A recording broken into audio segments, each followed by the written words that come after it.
मेरी शादी हुई तो रात होते ही बीवी घर की सारी लाइट्स ऑफ कर देती। एक दिन बीवी को अजीब सा दौरा पड़ गया तो मैं डॉक्टर के पास लेकर गया। उसने कहा कि इनकी शादी करवा दें, यही इनका इलाज है। पर मैं तो हैरान था कि मैं तो इसका पति हूँ। एक दिन मैंने अचानक लाइट ऑन की तो ये देखकर मेरी जान निकल गई। मेरी बगल में मेरी बीवी नहीं बल्कि मेरी अपनी ही मेरी बीवी मुझसे पूरे 14 साल छोटी थी, लेकिन मैं इस बात से खुश था क्योंकि मुझे हमेशा से छोटी उम्र की बीवी चाहिए थी। मैंने अपने दोस्तों यारों से सुना था कि छोटी उम्र के बीवी के फायदे होते हैं। वो बहुत ज्यादा खूबसूरत और दिलनशीन होती है और उसका साथ मर्द को बहुत ही ज्यादा अच्छा लगता है। वो मर्द को भी जवान कर देती है। मेरी बीवी भी बहुत प्यारी थी। उसके लंबे लंबे बाल थे, पतली कमर थी। मैंने सोचा इसके साथ रहूंगा तो जिंदगी खूबसूरत हो जाएगी, लेकिन शादी की पहली रात ही उसने मुझे कह दिया कि मुझे कुछ वक्त चाहिए, क्योंकि हमारी शादी हम दोनों की मर्जी से नहीं हुई है। इसलिए मैं थोड़ी सी घबराई हुई हूँ। मैंने सोचा कि इतनी खूबसूरत बीवी के दिल में जगह बनाने का ये अच्छा मौका है। जहाँ इतने साल अकेला रहा हूँ, 2-3 हफ्ते और भी अकेला रह लूंगा। मैंने उससे कहा कि कोई तकलीफ नहीं है, तुम्हारा जब तक दिल ना हो तुम अपने हिसाब से रह सकती हो, और तुमको कौन सा कहीं भाग जाना है, तुम मेरी बीवी हो। वो बहुत खुश हो गई। उसने कहा कि आप बहुत अच्छे हैं, आपने कितनी आसानी से मेरी बात मान ली। जबकि मैंने अपनी सहेलियों को कहा था कि मैं अपने पति से इस तरह की बात करूंगी तो तुम्हारे पति को गुस्सा आएगा और वह तुम्हें इसी टाइम तलाक दे देगा। मैंने अपनी बीवी के मुंह पर हाथ रख दिया और कहा कि ये लफ्ज ना निकालो अपनी जुबान से। मेरा दिमाग इतना भी खराब नहीं है। मैं भी समझता हूँ कि एक औरत के लिए किसी गैर मर्द को कबूल करना बहुत मुश्किल होता है। मैं तुमसे बहुत मोहब्बत करता हूँ, बस इस बात को याद रखना और मेरे साथ साथ चलने की कोशिश करना। धीरे धीरे सब कुछ ठीक हो जाएगा। मैं भी इत्मीनान हो गया। लेकिन जब रात होती थी तो मेरी बीवी घर की सारी लाइट ऑफ कर देती थी। जब मैं घर में आया तो घर में खूब अंधेरा था, इतना अंधेरा कि अपने आप भी नजर नहीं आ रहा था। मैंने जाकर लाइट ऑन करने की कोशिश की तो शायद लाइट खराब हो चुकी थी, क्योंकि ऑन नहीं हो रही थी। मेरी बीवी कमरे में बैठी थी। मैं अंदर गया तो उसकी आवाज सुनकर चौंक गया। मैंने कहा, कब से लाइट गई हुई है? तुमने मुझे फोन करके बताया नहीं। मैं फोन करके पूछ तो लेती ताकि लाइट में कोई तकलीफ है, क्योंकि इस इलाके की तो लाइट इस टाइम नहीं जाती। उसने कहा कि नहीं, लाइट नहीं गई है, मैंने खुद ही मेन स्विच ऑफ किया है। मैं हैरान हुआ और उसको पूछा, पर क्यों? उसने कहा, मुझे अंधेरे में बैठना अच्छा लगता है। रात हो जाती है तो मुझे रोशनी अच्छी नहीं लगती है। मेरी बचपन से ये तकलीफ है। मैंने अपने घर वालों को कहा था कि वो ये बात आपको बता दे। उन्होंने कहा कि इस तरह आप मुझसे शादी नहीं करेंगे, इसलिए उन्होंने आपको ये बात नहीं बताई है। मैंने कहा कि कोई छोटी लाइट तो जला लो। वैसे यह सुनकर मैं काफी परेशान भी हो गया था कि मेरी बीवी को रोशनी से डर लगता था। लोगों को तो अंधेरे से डर लगता है, पर उसने कहा कि मुझे अंधेरा पसंद है, मुझे बिल्कुल भी रोशनी नहीं चाहिए। एक हफ्ता इसी तरह गुजर गया। मेरे रिश्तेदार भी आसपास के इलाकों में रहते थे। मैंने अपने रिश्तेदारों को कहा कि मेरी बीवी से मिल ले ताकि वो आप सबसे मिले और उसका थोड़ा सा दिल बहल जाए। वो सारी जिंदगी बेचारी अकेली रही है, आदम बेजार सी लगती है। सब लोगों ने कहा कि क्यों नहीं मिलेंगे, मिलेंगे तो हम जरूर। वो सबसे बात करेगी, मिल लेगी, और ऐसा ही हुआ। उसने सब लोगों से अच्छे तरीके से बात भी की। वो सबसे अच्छे से पेश आ रही थी। मेरी कुछ कजन थी जिनके साथ उसकी दोस्ती भी हो गई, लेकिन रात होते ही वो लाइट ऑफ कर देती थी। मुझे इस बात से पहले तो तकलीफ थी, लेकिन उसके बाद तकलीफ नहीं हुई, क्योंकि मेरी बीवी ने जो मुझे कहा था कि कुछ दिन की मोहलत है, वो मोहलत उसने खत्म कर दी थी और अब वो मेरे साथ अच्छे तरीके से रह रही थी। शायद मेरी बीवी बहुत ज्यादा शर्मीली थी, और औरत को थोड़ा शर्मीला होना चाहिए। शर्मीली बीवी मर्द को बहुत अच्छी लगती है। जब वो मर्द से शर्म खाती है तो मर्द को एक अजीब तरह की खुशी होती है, जो कि मुझे भी होती थी। मुझे अपनी बीवी का ये शर्मीलापन अच्छा लगता था और मैं उसके साथ खुश था। लेकिन फिर उसने मुझे एक बात कही। उसने कहा कि फिलहाल हमें बच्चे नहीं पैदा करने हैं। मैं बच्चा नहीं पैदा करना चाहती, क्योंकि अभी मेरी अपनी हालत ठीक नहीं है। मैं अपने आप को संभालूं, यही बड़ी बात है। मैंने उसको कहा कि कोई तकलीफ नहीं है, मैं भी अभी बच्चे पैदा नहीं करना चाहता हूँ। 1-2 साल एक दूसरे के साथ हंसी खुशी गुजार लेते हैं, फिर उसके बाद ही बच्चे पैदा करेंगे। क्योंकि जब एक बार बच्चे पैदा हो जाए तो फिर तो वो सारी तवज्जो अपने ऊपर ही लगा लेते हैं। मैं तुम्हें कहीं सैर करवाने ले जाता हूँ, क्या ख्याल है तुम्हारा? मेरे पास पैसों की कमी नहीं है, मैं अपनी बीवी को ले जा सकता था, लेकिन उसने कहा कि नहीं, अभी नहीं, जब मेरा जाने का दिल होगा मैं आपको बता दूंगी।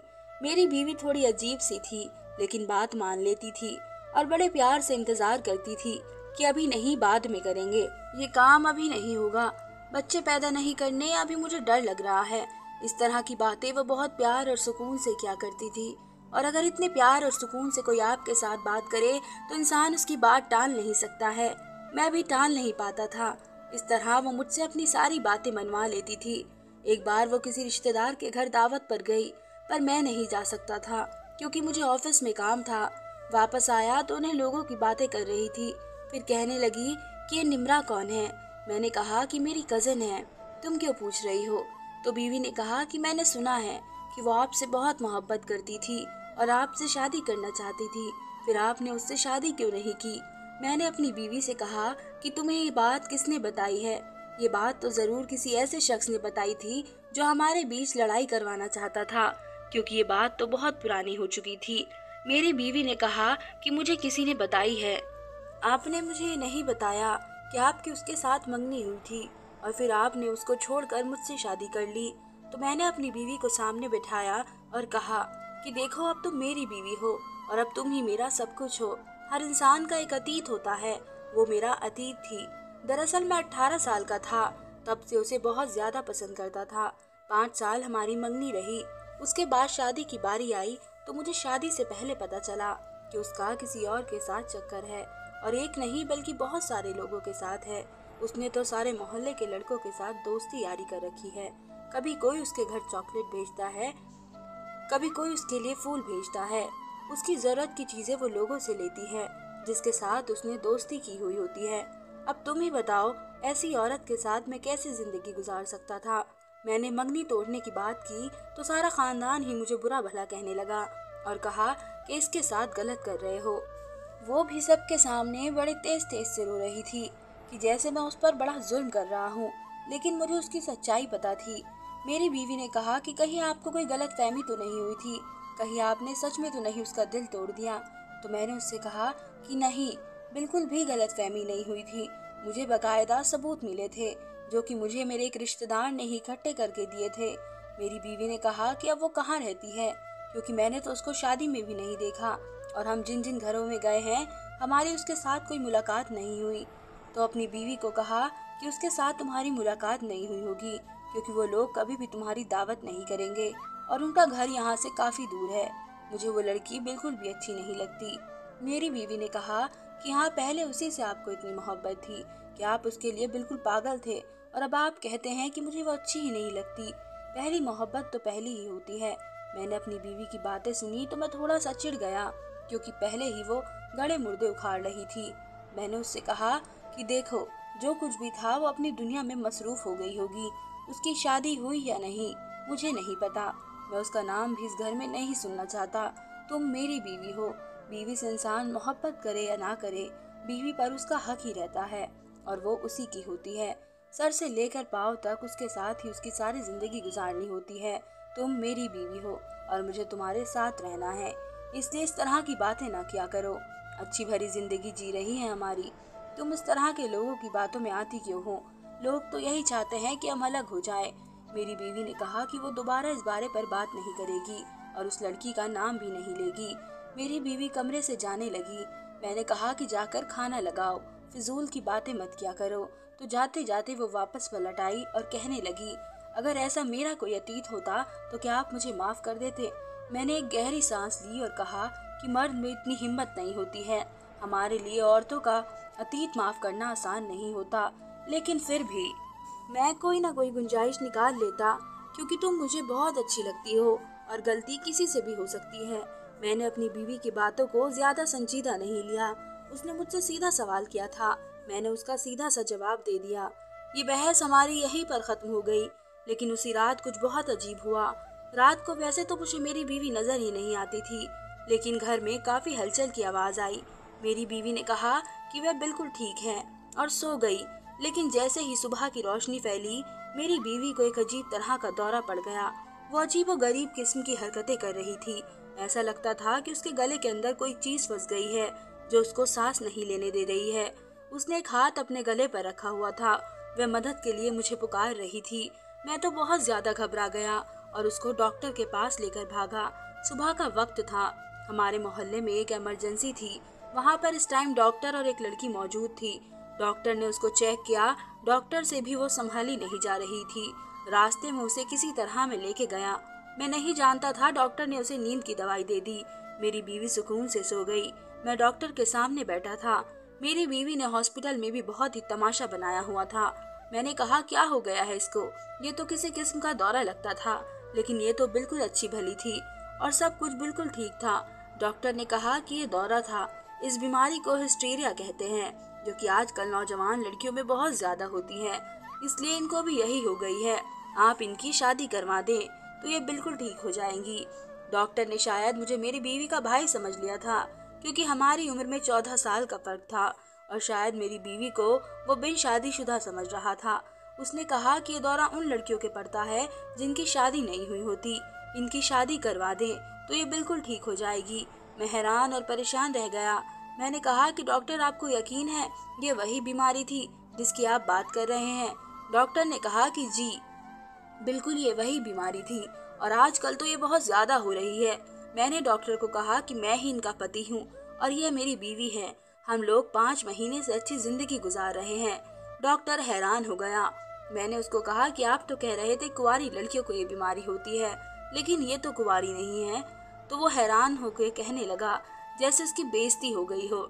उसने कहा कि मैंने तो अपने 10 साल के कैरियर में इस तरह की कोई चीज नहीं देखी। ये तो सिर्फ कुंवारी लड़कियों की ही होती है।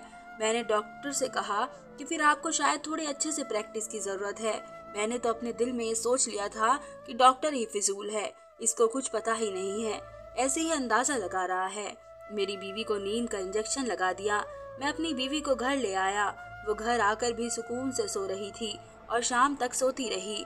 रात भी हो गई और उसे पता ही नहीं चला, लेकिन जैसे ही वह जाग गई तो उसने सबसे पहले लाइट वगैरह ऑफ कर दी और खड़ी हो गई।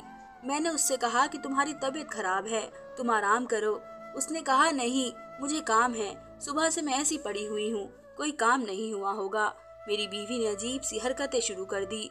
वो बार बार खिड़की की तरफ देखती। उसके बाद वह फिर सो गई, लेकिन आज वो लाइट ऑफ करना भूल गई। उसने किसी से फोन पर भी बात की थी। मैं दूसरे डॉक्टर के पास गया और उसको जाकर अपनी बीवी की सूरत हाल बताई। उसने कहा कि जो आपको पहले डॉक्टर ने कहा है वही मामला है। मैंने कहा कि मेरी बीवी तो शादीशुदा है, फिर ये सब कुछ कैसे हो सकता है? इस घर में एक ही अजीब हरकत होती थी और वो ये कि रात होते ही मेरी बीवी सारे घर की लाइट ऑफ कर देती थी। और मामला कुछ इस तरह था कि रात होते ही मैं अपनी बीवी की शक्ल नहीं देख सकता था, सिर्फ उसे महसूस कर सकता था। मुझे इतना ही पता होता था कि ये मेरी बीवी है। एक दिन मैंने कुछ और ही सोच लिया। मेरी बीवी का मूड सुबह से अच्छा था। उसने लाइट ऑफ कर दी और वो मेरे पास ही बैठी थी। कहने लगी, मुझे नींद आ रही है और मैं सो रही हूँ। जैसे ही मेरी बीवी सो गई, मैंने अचानक से लाइट ऑन की और यह देखकर मेरे कदमों तले से जमीन निकल गई। जो सो रही थी वो मेरी बीवी नहीं थी और ये जानकर मैं और हैरान रह गया कि ये तो वही निम्रा थी। उसे देखकर मैं हैरान रह गया और बिल्कुल घबरा गया। अपनी बीवी को तलाश करने लगा। शोर सुनकर वो भी जाग गई। मैंने कहा कि तुम यहाँ पर क्या कर रही हो? तुम्हारा यहाँ पर क्या काम है? मेरी बीवी कहाँ है? अभी मुझे बताओ, ये सब कुछ क्या चल रहा है? उसने कहा कि तुम्हारी बीवी इसी घर में है, लेकिन वो तुम्हारे साथ कभी भी नहीं होती थी, मैं तुम्हारे साथ होती थी। तुम्हें याद है तुम्हारी बीवी ने कहा था कि मुझसे दूर रहो, और इतनी देर में उसने मेरे साथ एक कॉन्ट्रैक्ट कर लिया और फिर उसके बाद वो तुम्हारे साथ नॉर्मल हो गई थी। घर की लाइट ऑफ करने वाली बात का सिर्फ एक बहाना था कि तुम्हें पता न चले कि तुम्हारे साथ कौन होता है, क्योंकि वो किसी और से मोहब्बत करती है और उसके साथ बेवफाई नहीं कर सकती, इसलिए उसने कभी तुम्हें कबूल किया ही नहीं। और मैं तुमसे बहुत मोहब्बत करती थी। मैंने उसकी बात मान ली और तब से तुम मेरे साथ अपनी जिंदगी गुजार रहे हो। अपनी रातें तुम मेरे साथ गुजारते हो, उसके साथ नहीं। अब मुझे समझ आ रही थी कि डॉक्टर ने ये क्यों कहा था कि आपकी बीवी की शादी करवा दे तो ये ठीक हो जाएगी। मैंने अपना सर पकड़ लिया और उसे कहा कि मेरी बीवी को बुलाओ। वो जहाँ भी है, मेरी बीवी वहाँ आ गई। उसने सर झुकाया हुआ था। मैंने उससे कहा कि ये सब कुछ क्या है? क्या ये सच बोल रही है?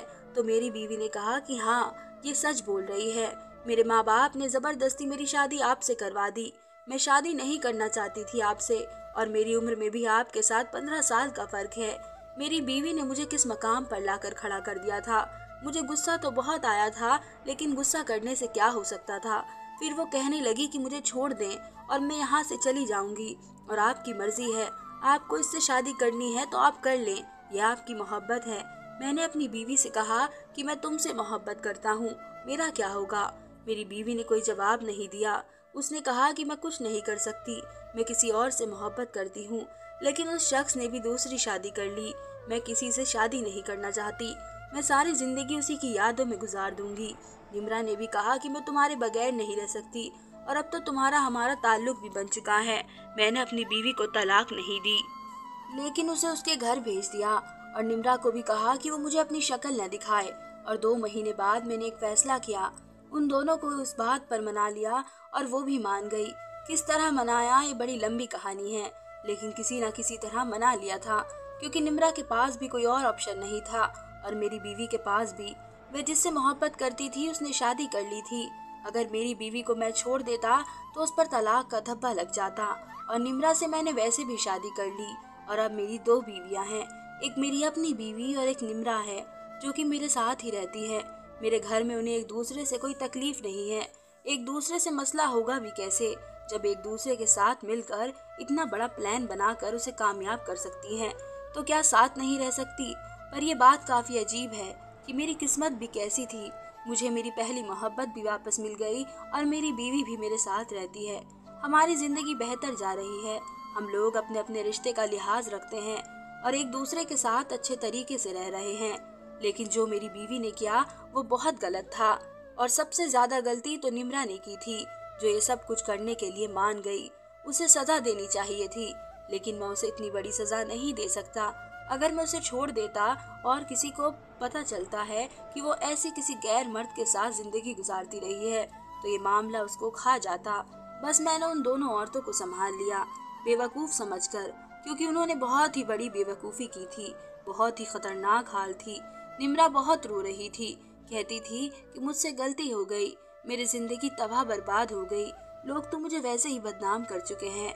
और मेरी बीवी भी किसी के लिए मजनू बन रही थी, जो कि उसकी जिंदगी से चला गया था, और उसने उसके साथ शादी नहीं की, क्योंकि ये उसकी जात का नहीं था। मैंने उन दोनों औरतों को बड़ी मुश्किल से समझा बुझा कर मनाया, और आज दोनों ही मेरी बीवियां हैं, और हम लोग अच्छी जिंदगी गुजार रहे हैं।